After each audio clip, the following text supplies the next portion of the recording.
Joining me today is Jordan Bohannon. Jordan just finished his illustrious career, ending at the University of Iowa as one of the most prolific shooters in the program's history, as well as Iowa's all-time assist leader, product of Marion, Iowa, and Linn-Mar High School, the youngest of four Bohannons who all played Division I college basketball. Jordan, nice to see you. Thanks for having me. You bet. Thanks for being here. I feel like I've known you since you were a little kid because, we've been running around the AAU circuit and certainly playing, Riley playing against you in the MVC in high school. So as we were talking before we got on here, it feels like it was so long ago. But as you look back at that time and now that your career has ended at Iowa, does it feel like it was just a flash? Oh, for sure. It feels just like yesterday. I was putting on the Linn-Mar jersey for the first time as a freshman and thinking back to, those memorable times I had and with those guys. And a lot of them are still my, best friends, even on the AU circuit. I played with Riley and played with a lot of those guys that I grew up playing basketball with and became very great friends with. And it was really cool to see, Riley, me, Cordell, Ryan all gravitate to Iowa and share experiences that will last a lifetime. And it's something that I'll cherish the rest of my life. I know all of them will say the same thing because it was just a unbelievable ride that we were all on to even end up all at our hometown university. As you look back, Jordan, and I know it's still all raw and the season just ended for you a week ago, but as you look back over the span of your career at Iowa, what are the highlights? What are the things that you think you'll take with you that you remember most, or maybe the memories that stick out the most? I get this question a lot about my experiences throughout as being an athlete. And I think the main thing that I always take out of it the most and will remember the most of is how I felt on a day-to-day basis and how I got through each day, whether that was a practice or a lift. I don't honestly remember a lot that goes on during games, after games. It's pretty much so much adrenaline is going on in your body that it doesn't even feel like it's you that's in the game. And I know a lot of athletes feel the same way. What I remember most is, how did I feel feel when I woke up for this summer workout where we just had two-a-days and I was feeling like crap and I didn't know if I could get through that workout for the day. I remember a workout back in June, it was our first week of workouts and at Iowa and first week on campus in the summer. And we just got through this lift. I remember myself, Riley, Cordell, and a couple other guys that were underclassmen come into the locker room. We just laid down on the ground. We're like, what do we sign up for? That this is going to be quite the journey. But it's crazy because it's times like that I remember most. I don't remember, hitting a game-winning shot that much. I remember, going through those daily, routines and getting to know the guys even more because practice and workouts is what you remember the most of everything. Speaking of remembering the most, obviously you have etched your name in the record books at Iowa. As I mentioned, Iowa's all-time leading assist. And, I on the records in terms of three-pointers made in the statistic books, but you're also a champion for people whose voices can't be heard, whether that's other student athletes, and we'll talk about the NIL and the movement of not NCAA property, but also you've done a lot of charitable work. There's a lot of young boys and young girls that look up to you. You see Jordan Bohannon number 3 jerseys all across the state of Iowa. What do you want to be remembered for most? What is the legacy you hope to leave behind at the University of Iowa?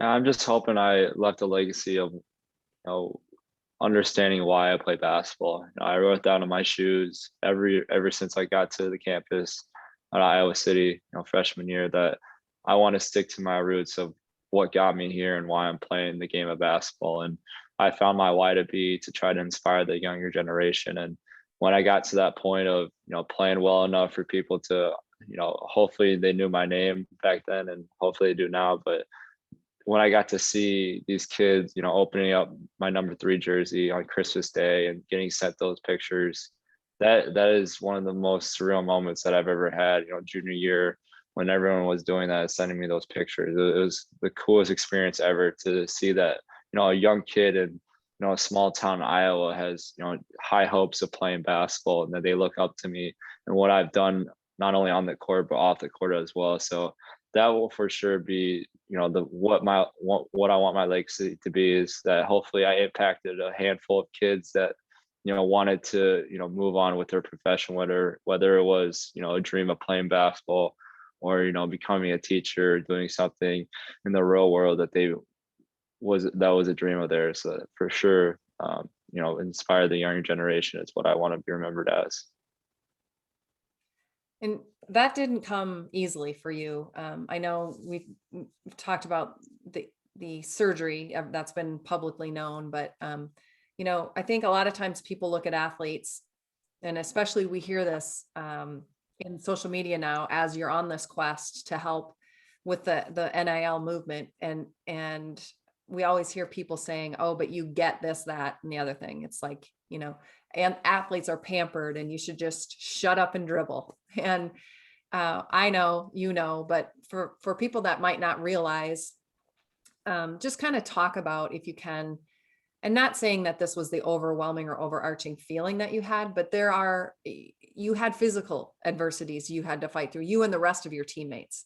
And like you said, waking up and wondering, am I going to be able to get through this practice or this day, because you're in physical pain. Now, on top of that, this past year has been mentally and emotionally challenging for athletes across the country.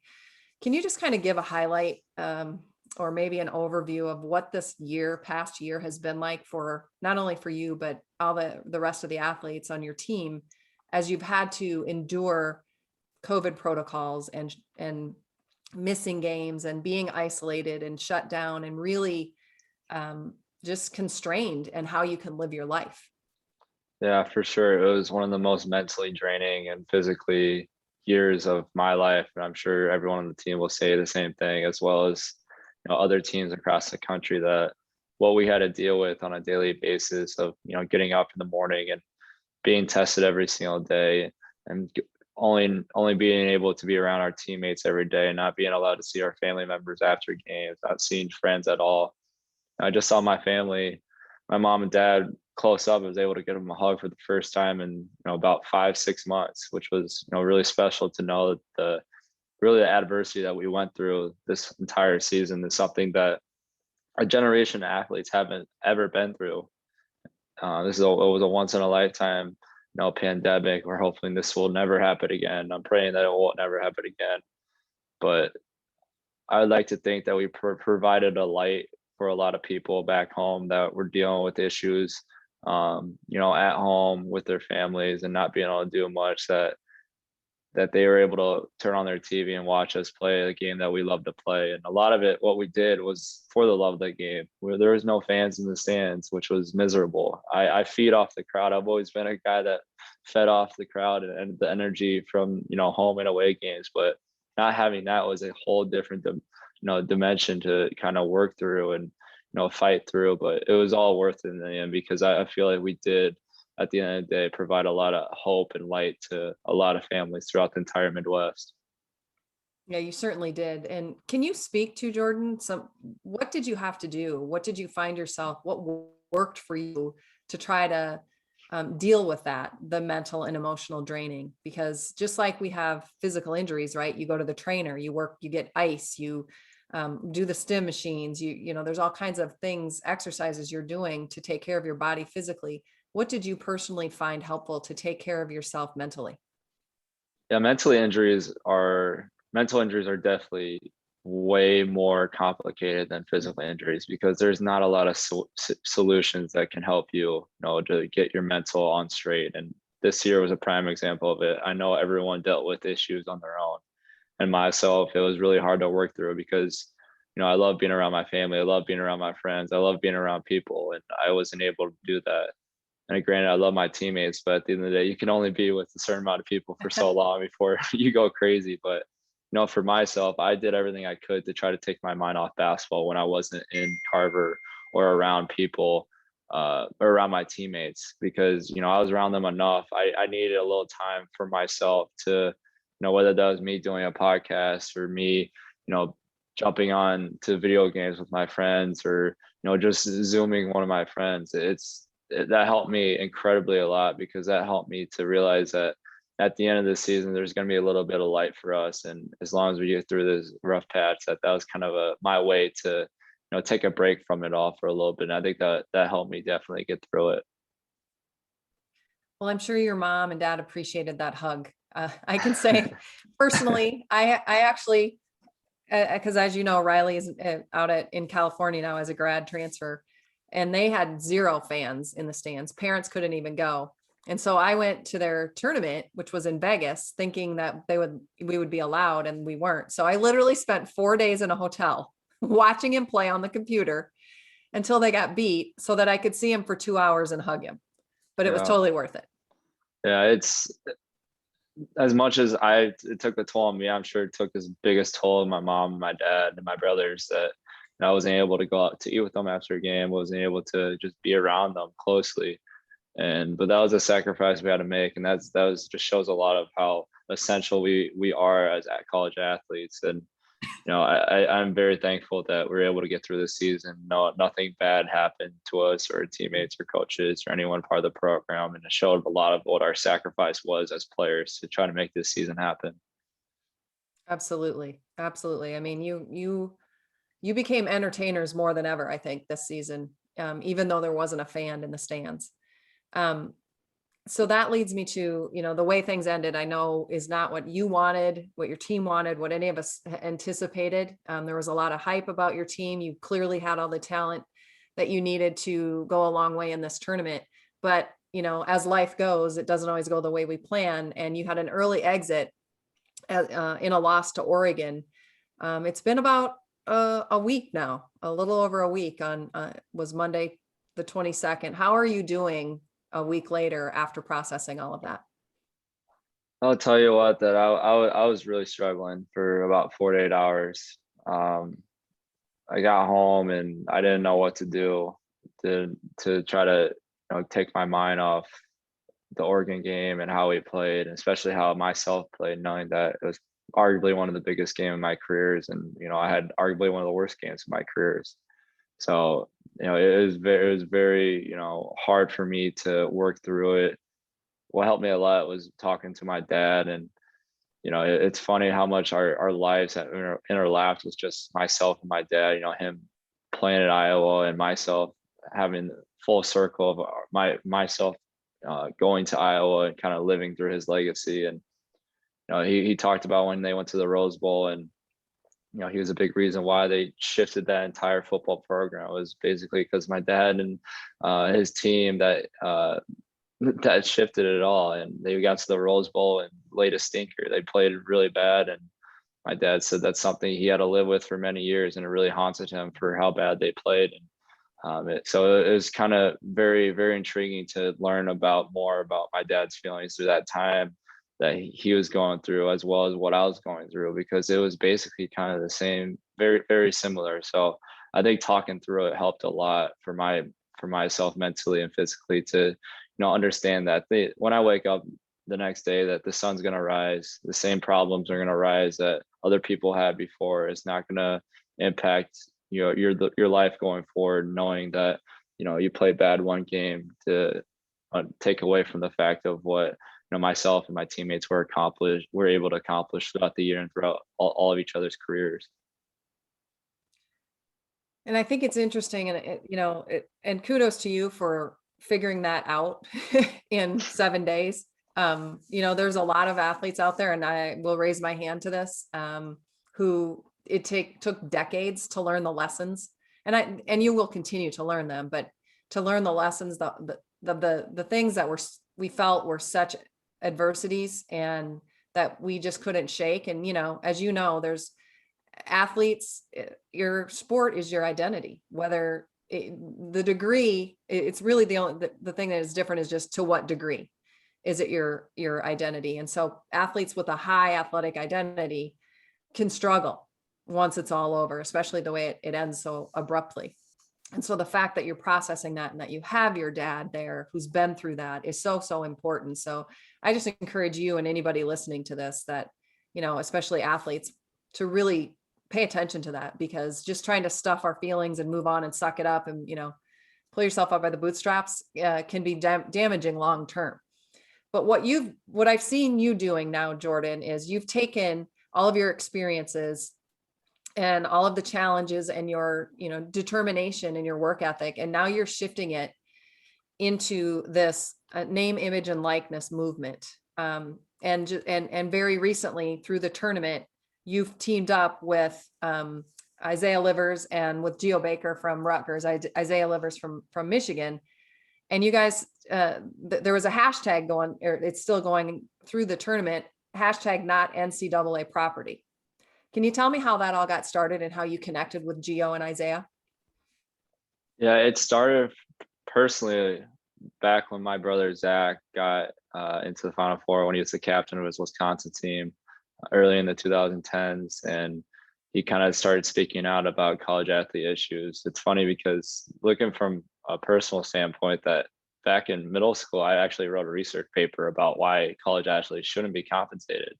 So looking through the years and how I've shifted in my mindset about how I thought about it, and my mindset now is pretty extraordinary, the leaps and bounds that I've gone and have learned about it. But you know, as I went through college, I learned more and more, started making more connections with other players, with other people that are involved with college athlete advocacy. And it really wasn't until that rug incident my junior year, as funny as it sounds, of how, you know, sarcastic I was making that whole situation be, that really started the stepping stones for my kind of the next chapter in my life of advocating for these college athletes that a lot of them are struggling for some basic rights that are just being limited for no reason at all. And I started making close friends with a lot of players on the Big Ten conference. We ended up having a meeting in August about the upcoming season and how we wanted to be go about, because we thought we had a lot of leverage and power this year to make something happen and have a voice and dialogue finally be, you know, interacted between us and, you know, the coaching staffs, as well as NCAA and Big Ten conference. So after that, we just kept in touch throughout the year. Myself, Geo Baker, and Isaiah Livers, we ended up all making the conference tournament or the NCAA tournament. Really didn't have any issues with the team other than Michigan going through their couple weeks pause, but we got to the NCAA tournament and we met up again with us three, as well as Ramogi Humo with NCPA that I've became very close with as I've worked with the past couple of years. And we just decided that we wanted to do something for our voices to be heard on the national stage. And we felt like bringing all three of our platforms together that we had an extraordinary opportunity to bring players from all over the tournament, from men's and women's, to form this social media protest and in turn create more awareness, and as well as lay out 4 main goals that we wanted to accomplish through this. And I'll tell you what we did was very historical. And next couple of days, we actually are going to be able to check a couple of those boxes off for the 4 goals that we wanted to be accomplished. What are those 4 goals, Jordan? The first one was a meeting with Mark Emmer and the NCAA, which we are planning to meet with him on Thursday morning.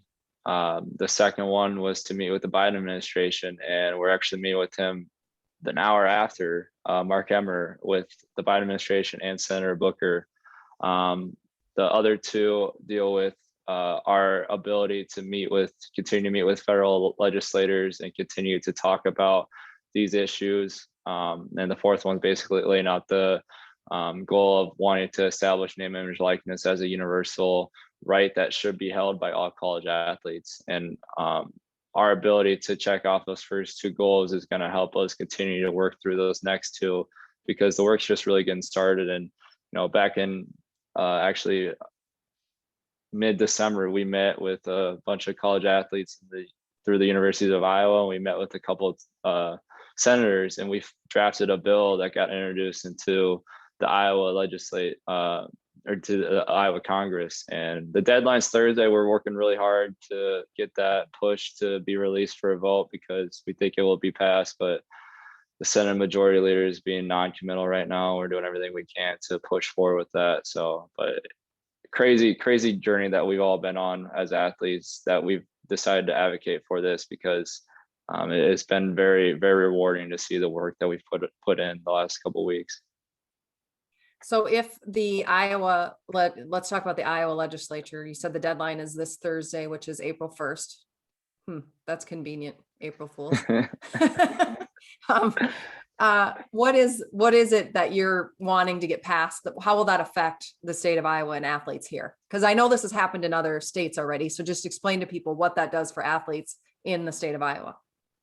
Well, for athletes like myself, it's basically a deciding factor. I know this is probably news to a lot of people, but the deciding factor for me coming back next year. If I'm able to make money off name, image, and likeness, and promote my name in the public, for sure, I want to try to, do that. And I think that all the work that I kind of helped with, and for other college athletes, it'd be kind of cool to experience that, situation for once. So, we try to make it personal as athletes when we met with these legislators about this bill. We actually got the bill date. They want to do 2022, and we actually said to them, like, listen, there's states out there that are going to have 2020 effective dates throughout the entire country, and this is going to be a huge recruiting advantage or disadvantage if Iowa isn't a part of it. And that was the main goal we wanted to get accomplished through these legislators in Iowa, that listen, if we don't pass this, recruiting is going to become really hard for the state of Iowa to get, top level talent to the state of Iowa, as other states will continue to garner them throughout the country. So I just want to make sure I heard you correctly, because this is a big deal. If this were to get passed and ineffective immediately for next season, you're saying that you would come back and play another year at Iowa? That was kind of my goal all along, but there's still a lot of loops to go through right now, which is why I'm fighting so hard for it. But, at the end of the day, I do want this to help myself, but I started this to help many athletes across the country. And sure. I did it I didn't think it could ever get to this point where I'd be able to experience it. So it's kind of pretty cool to work this hard and, have an opportunity and a chance to experience it. So you're saying there's a chance. There's a chance. Okay, so then that bodes the next question. How can people listening to this help? Do they contact their senators? What's the holdup in the Iowa legislature?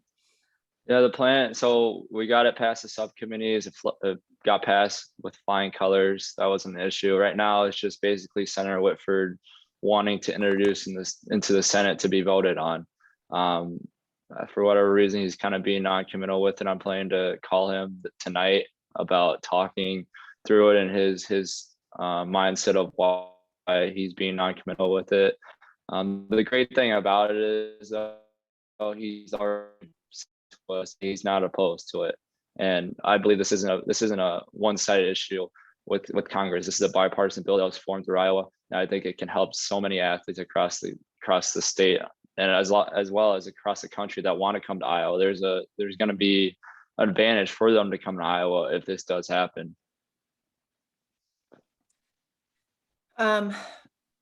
Okay, so then you also mentioned your first two goals. So you do have a meeting set with Mark Emmert of the NCAA Thursday, correct? We just finalized it this morning, correct? Yes.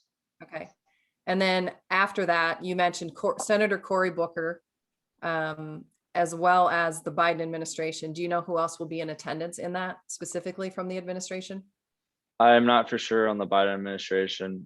We just got word back from Senator Booker's office that they did confirm the date or for the time for Thursday morning. Yeah, so we're just kind of hearing on who else will be joining, but we are planning to have Sedona Prince from Oregon. Hopefully Caitlin Clark from Iowa will join us, as well as numerous men's athletes that were speaking out on the topic as well to be on the meeting. And one of the key things is happening, actually. We are talking today, it's Tuesday, March 30th. So tomorrow, Wednesday, March 31st, is when the Supreme Court hears this or rules on this, what is it that you're hoping that they do in this at the Supreme Court level? Yeah, this is an important stepping stone for name, image, and likeness, because this what's going to be decided by the Supreme Court is essentially opposing everything that NCAA believed. NCAA has always said they are for student athletes. They want to do everything they can to promote student athlete experience. However, they took this Supreme Court case into the Supreme Court's cost. They're going against their own word with the Supreme Court case, and they're using college athlete revenue that the college athletes have earned to get lawyers to go against this case essentially. And it's really disappointing to see that, because they're just contradicting themselves. And Supreme Court were to rule in favor of the NCAA, it would be detrimental to a lot of college athletes across the country. So if they rule favorably, then you can proceed with these other state laws, and then hopefully having a more broad universal, making, as you mentioned, NIL a universal right. Is that accurate? Yeah, so the Supreme Court case right now with Austin is all tied to educational based costs. So everything that's related to education that universities should handle. And that actually got passed in a circuit court. NCAA appealed it all the way up to the Supreme Court. And we want this Supreme Court to rule in favor of universities handling all educational based costs, because if NCAA is truly about student athletes, they would definitely not oppose to the last court decision. So you mentioned earlier, or you mentioned Caitlin Clark, obviously a up and coming, I think she's the best women's basketball player to play at the University of Iowa, hands down. But so she's representing female athletes. I think a lot of people think that this is all about men and high level men, people like you, people like Luca Garza, the big names across the country, to make hundreds of thousands, if not millions of dollars. And it's going to hurt women or hurt women's athletics. I don't believe that to be the case, but what is your take? And what do you say to people who say that this isn't for women, it's just for you superstars? It's funny you bring that up, because there's just numbers done on the top 20 athletes with social media followings and engagement rates for the Elite Eight with men's and women's. And I believe 15 of the top 20 men's and women's athletes were women's, on how much money they can earn based off their following and engagement on social media.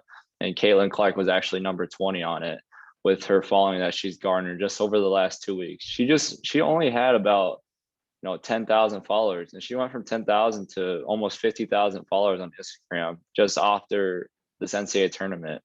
And she became one of the top potentially earning name, image, or likeness college athletes in the entire country just off a couple of weeks. So that shows right there that this isn't just a men's issue. This is a men's and women's issue. It provides an outlet for men's and women's to be able to go out in the public and form third-party contracts. And if you look at Megan Gustafson 2 years ago, she had such high marketability when she was a senior in college, and she won't ever have that ability to make as much money as she could have that senior year. And it's really devastating to see that, because professional sports and women's, they're not prone to make a lot of money.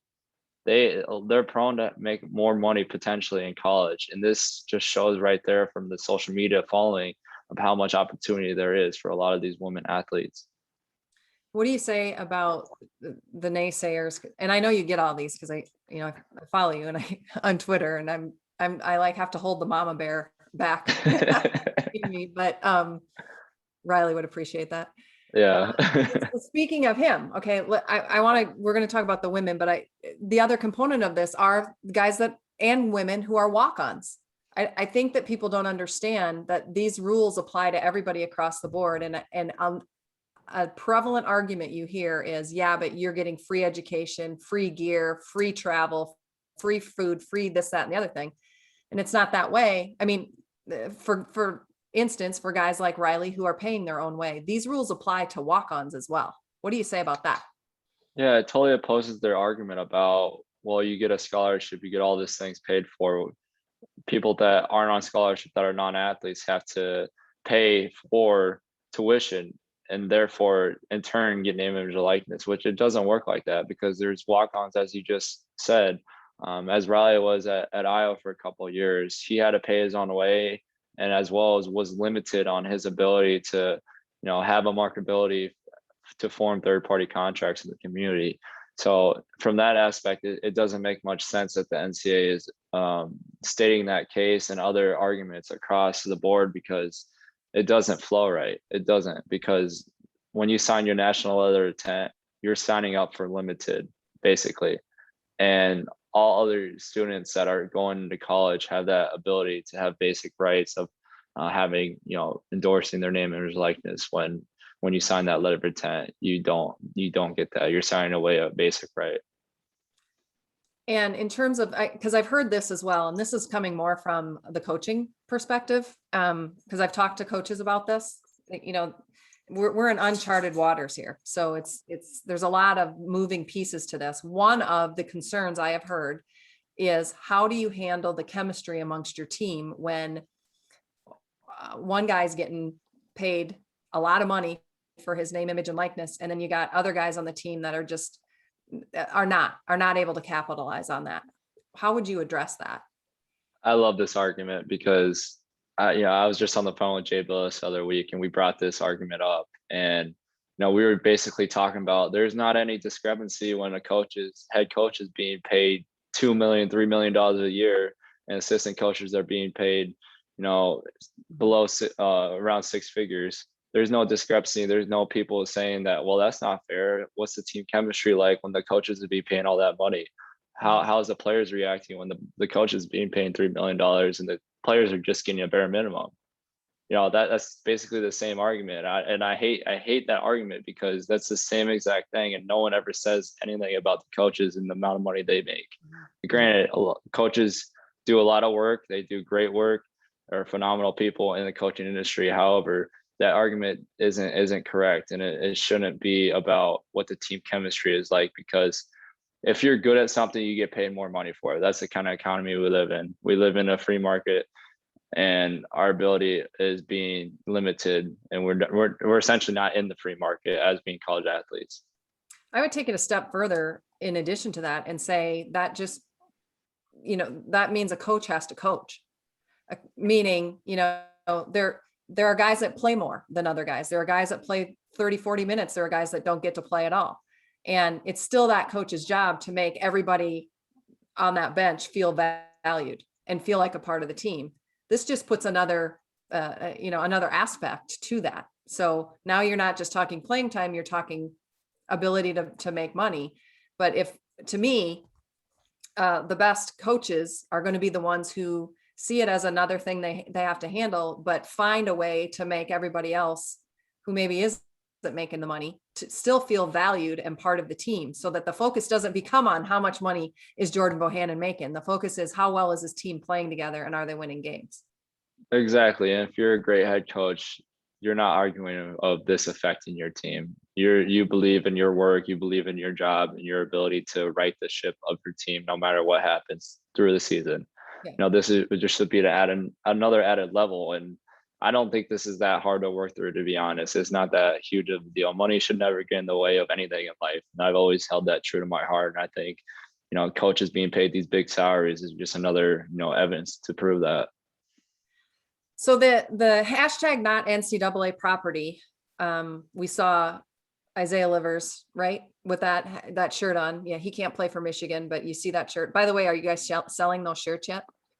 We are not selling them as individuals, but it's funny because one of the Michigan managers actually made those shirts within like 48 hours and ran them to Indianapolis right before the game started. So they got them to Isaiah and Gio and a bunch of their teammates, but I opted out of not wearing it because I wanted to remain focused on during the game. But, they decided to go the other route, which is totally fine. So let's talk about that, because what is the message behind not NCAA property? Because I've heard you say that this is a civil rights issue. How is this a civil rights issue? This is a civil rights issue because there's basic rights being stripped away from a large population with college athletes. And us stating that we're not NCAA property means that the NCAA has owned us essentially. They've owned our name, they've owned our image, they've owned our likeness and our ability to go out into our communities and profit off our abilities. They just said NCAA has basically said all along that you're here as student athletes. Um, Everyone knows that we're there as athletes, not students first. That's why I always use the term college athletes, because we're basically college athletes, not students first. And they pulled that term true to their heart, and will say, Mark Emmert will say to his grave that there's not a difference between the two. But however, like I said, we're stating that we're not NCAA prop. That we are tired of being belonged to the NCAA and not making profit off our own name, image, and likeness. And like I said, the basic rights is proof right there why this is a civil rights issue. We've touched on some of the naysayers, right? We've touched on some of the objections to this. There are a lot more. But you're obviously very vocal about this. You're very passionate about this. I respect that about you. I like that you're not afraid to stand up for what you believe in, and you're using your platform for good. But that doesn't come without criticism and condemnation. And sometimes it's from people at high levels. So I'm not talking about the people that don't have the guts to step into the arena. I'm talking about, and I know that you mentioned Jay Billis. He's been an outspoken supporter of this for years. But the other week, you were facetiously mocking the gift bags from the NCAA at March Madness. And ESPN's Seth Greenberg had less than complimentary things to say about your response to that. And in fact, commented and said that you looked ungrateful. He also went on to say he doesn't know you, and so he's not making a judge on your personality. But what do you say to those people who have that kind of take about what you're doing? Well, Seth Greensburg is in an interesting situation. I think I made my opinion well known when I responded to him, and simply stating that he makes his entire livelihood has been based off the work of college athletes. And I feel like what I said, I put 3 laughing emojis after it, but it's a fact that I stated. His entire life has been based around unpaid labor by college athletes. So, people say you shouldn't have said that, but at the end of the day, I'm going to say what I believe in. I'm going to say what I think is true. And I feel like what exactly I said was fair, warranted for him coming at me. And knowing myself, I've always been a very competitive guy. If someone comes at me, I'm going to reciprocate that energy. So, but when people say that we're looking ungrateful for being up here and complaining, in quotes, complaining about what we're talking about, and trying to get past with the image likeness. I said that we were on ESPN doing a roundtable discussion with Reese Davis the other day, and I simply stated that we're not up here, complaining about our scholarships. We're not up here complaining about us playing on national television. We're up here simply stating that we don't have a basic right that every other student has on campus. Why should we be stripped of that when we sign a national letter of intent? There's nothing about us standing up here being ungrateful. We're not ungrateful for being on charter planes. We're not ungrateful for getting free food. We're not ungrateful for all that stuff. At the end of the day, we want to have the same abilities as our other students that are across the country on each of these campuses. And, I said this exact statement, that we're so grateful for our platform that we have garnered from our abilities, that we want to make it better for the next generation. And I think at the end of the day, that makes us even more grateful for the opportunities we've had. Well, and certainly the people that say, well, then give your scholarship up. What people are missing is, and we talked about this, but someone can go to school, to University of Iowa, on a full ride academic scholarship. Someone could go on a full ride music scholarship, a full ride art scholarship. I mean, you name it. There are all different ways. There are more scholarships outside of athletics than there are in it. And so, but those people can make money off their name. They can use their Instagram or their social media platforms. They can make t-shirts and get paid for them. But you guys can't work for yourself. You can't even hold a basketball camp. You can't make a t-shirt. You can't even make a t-shirt and sell it and give the money to the children's hospital. So I don't think people quite grasp that, but yet you could turn around and go work at, a restaurant and make money for them. which is going to bring people through the doors because they want to see you. So, that to me, that I just wanted to say that because that argument doesn't hold water. And I think people that say that are ignorant in the sense of uneducated. Yeah, I think a lot of it comes from, people just being not wanting to understand our, perspective of what we're talking about. It has a lot to do with being uneducated. And, when I was talking about me being in middle school, no way I was educated enough to talk about what I'm talking about now. It took me years and years and years to learn the system, to be a part of the system. If it wasn't for me being a part of the system, I for sure wouldn't be on this platform right now talking about, this situation going on. And the idea of people saying that, well, when we just give up our scholarships and we just pay our own way, you don't see music majors as soon as they have a chance to make money, they're not just going to forfeit their scholarship and say, well, I can make money now off my abilities, I'm just going to give up the scholarship that I worked so hard for. It doesn't work like that in that aspect. And the same thing with the NCAA. The NCAA is a monopoly. What are high school athletes going to do? They have nowhere else to go other than the NCAA. There's no other organization that provides the very limited ability or opportunities that they have. And like I said, that's why we're so grateful, because they provide so many opportunities for us to be known on a national stage. However, they're a monopoly, so they can provide whatever rules they want, whatever restrictions they want. And it takes until the Supreme Court to finally, say, well, this is enough. You guys have had enough reign on these college athletes for all this time. And I know you have a lot of supporters. You have a lot of big name, high level supporters. In fact, Chris Bosh just came out with a statement. I think it was in the last 24 hours.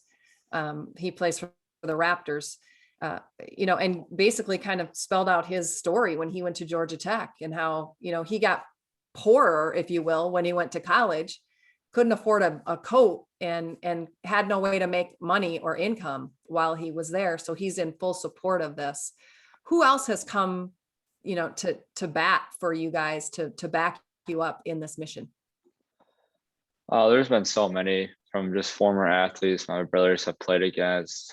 Obviously Jay Billis has been huge for myself. He's kind of almost been a mentor for me to learn more and more about this on an everyday issue. So he's for sure been a key part of this. Talking with Reese Davis the other day, just shows, there's a lot of people that are in our corner that are understanding, what we're going through.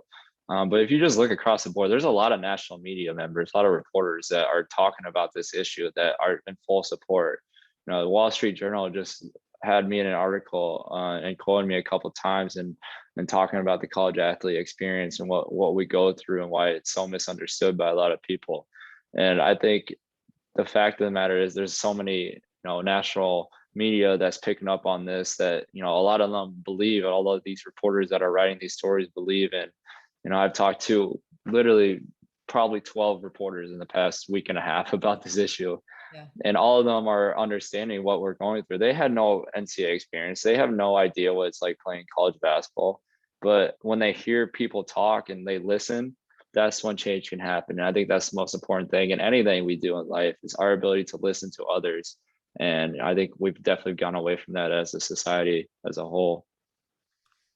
Well, you're certainly, a change maker and like I said, using your platform for good. It's very inspiring. I'm all for it. I know, that I support you and everything that you're doing. I would have loved this to have been in place 8 years ago, but what's next for you? I know we talked about, the Supreme Court meeting tomorrow. You've got meetings in place, but as you look longer term, let's just project that this passes, right? And that this goes the way you want it to go. What's next for you? What do you see longer term, maybe in the next year and beyond? Yeah, I obviously see myself to continue to, almost be a guy for college athletes to go to help educate them. I feel like there's so much education that needs to happen with the college athletes, from financial advice to, about just college athlete rights in general. And the work I've done with the NCPA has opened my mind to it even more about, how much I can help. Because, just about 7 months earlier, I wasn't, that involved with other college athletes and talking to these athletes across, conferences and other teams across the Big Ten. And now I've became, great friends with Geo Baker, great friends with Isaiah Livers, great friends with all these athletes across the other conferences because of, this kind of universal issue that we all hold true to our hearts. And, I see myself in some way, shape, or form continue that, this kind of legacy I'm continuing on about, college athlete rights and advocacy for it, because I think it's a very important issue based off, like I said earlier, about the monopoly that NCAA holds. And there needs to be dialogue with these athletes, because you look at professional sports, there's as much attention for college basketball, college football, and women's basketball, um, just as professional for all those sports as well. So, and they all have player associations. And, maybe that's the next step of, forming a player association for these college athletes, for, a way for everyone to come to, an organization to provide advice and, experience from someone that, has experienced everything that they're about to go through. Well, Jordan, I think it's pretty amazing. I wish you nothing but the best with it. We'll certainly be paying attention, not only to the Supreme Court, but beyond. How can people help? People that are listening here, what is it that the general public can do to help support you in this mission? I think calling your local representatives, whoever your representatives is in your state, whoever's listening, I think, contacting them in the next couple of days and just pushing for Senator Whitford to do something with this bill. I'm not trying to, force him into, having this bill be voted on, but I think it's important for, everyone to, continue to create awareness for this, because this is going to happen, whether, I feel like there's a minority of people that truly don't want this to happen. But this is going to happen in the next year or 2 or 3 years. It's already in state legislations. It's already being drafted by other states. It's already in place by some other states. And the federal bill already has been introduced by Senator Booker, and it's probably going to be reintroduced for college athlete Bill of Rights. So at some point, this is going to happen. I want the awareness to be created sooner rather than later, because I don't want my fellow college athletes continue to be harmed by what the NCAA does to these college athletes. Jordan, if people want to reach out to you, what's the best way, or if you just want to share like your Twitter handle? And I'll put it. I don't even know what my Twitter handle is. I think it's Jordan Ball _3, I believe, is my Twitter handle. I reply to as much people as I can. I love interacting with fans. It's my favorite thing ever, to be able to talk to people and, have them, share their experiences of watching me play or watching the Hawkeyes play. It's definitely one of the most rewarding things of being an Iowa Hawkeye. Okay, well, I'm going to make a deal with you right here. When this passes and you decide to come back and play another year at Iowa, I want to have you back so we can have a celebratory episode. How's that sound? That sounds great with me. All right, Jordan, thanks a lot. Yeah, thanks for having me.